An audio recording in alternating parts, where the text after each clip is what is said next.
बहनों, बच्चों, भाइयों, नौजवानों, बूढ़ों, आप सबको सुर्ख सलाम कि आज आप अपने लीडर के लिए, अपने खादिम के लिए, अपने एक ऐसे शख्स के लिए, बच्चे के लिए जो आपकी फलाह व बहबूद के लिए जद्दोजहद करता रहा, उसके लिए आज आप यहाँ इतनी बड़ी तादाद में जमा हुए हैं। और ख़ासकर मैं नसीराबाद के अवाम को, नसीराबाद के लोगों को यहाँ देखकर और उनका मुसलसल जद्दोजहद इतने दिनों से जो वो कर रहे हैं, उसको देखकर मैं ये समझ बैठा कि अब हमारा सिंगार ज़्यादा देर बंद नहीं रहेगा। दोस्तों, सबसे बड़ी मुश्किल बात इस रियासत की है, ये रियासत यहाँ के अवाम को, चाहे वो सिंधी हो, बलोच हो, पश्तून हो, पंजाबी हो, कोई भी हो, ये यहाँ की रियासत उसको शहरी नहीं समझती, उसको वो समझती है उसके गुलाम। जब भी हम बात करते हैं तो हम पर इल्ज़ाम लगाया जाता है कि ये मुल्क दुश्मन है, ये गद्दार है, ये मुल्क में जो है अफरा तफरी फैलाना चाहते हैं। लेकिन मैं इनको कहना चाहता हूँ कि मुल्क तो तुमने तोड़ा, मुल्क के अंदर ज्यादती और जबर तो तुम करते रहे। मुल्क में आप जो कश्मीर को अपना शहर कहते थे, उसको तो आपने खो दिया। गद्दार हम हैं या तुम हो? इस मुल्क के अंदर अगर कोई गद्दार है तो इस मुल्क का फौज है, इस मुल्क की एस्टेब्लिशमेंट है, इस मुल्क के हुक्मरान है।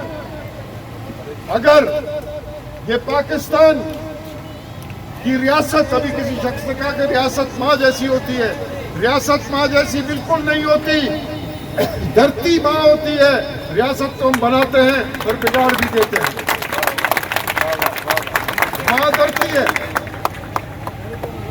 और ये साबित कर दिया है सिंगार ने अपने इस जद्दोजहद से, जिसके हम फॉलोअर बन गए हैं। ठीक है, मैं अवामी वर्कर्स पार्टी का मरकजी सदर हूँ, लेकिन आज मैं सिंगार का फॉलोअर हूँ, उसके पीछे चलने वाला हूँ। इसने हमें रास्ता दिखाया, मजाक बनाया हुआ है पिछले कई सालों से। 1947 से लेकर आज तक बलूचिस्तान जल रहा है। बलूचिस्तान में इतने ज्यादा, कोई कहता है 40,000, कोई कहता है 20,000, कोई कहता है 30,000 के करीब लोग आज भी गुम हैं।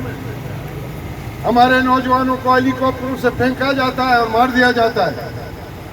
सिंध में लोगों को उठा लिया जाता है और गद्दारी के केस में बंद किया जाता है।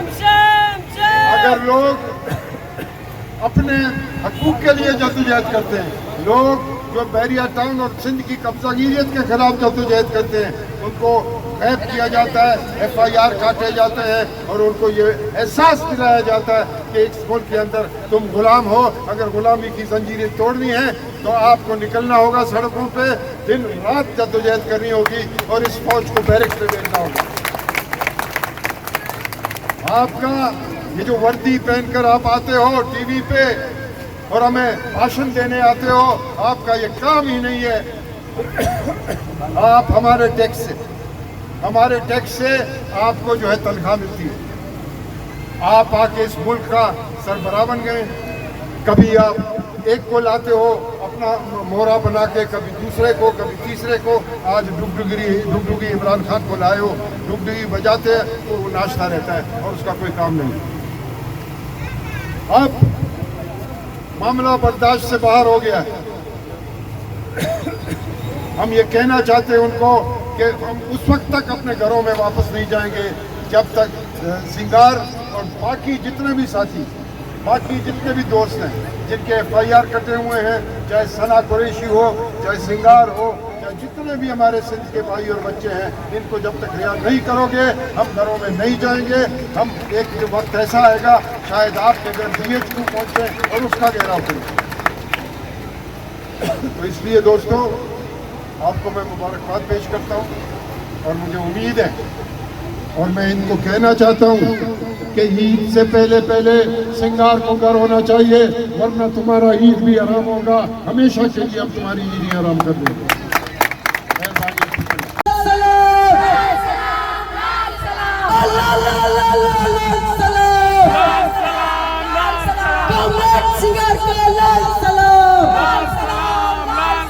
कॉमरेड सिंगर को लाल सलाम,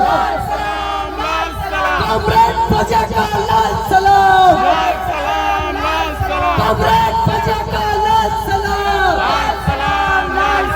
अमहीर का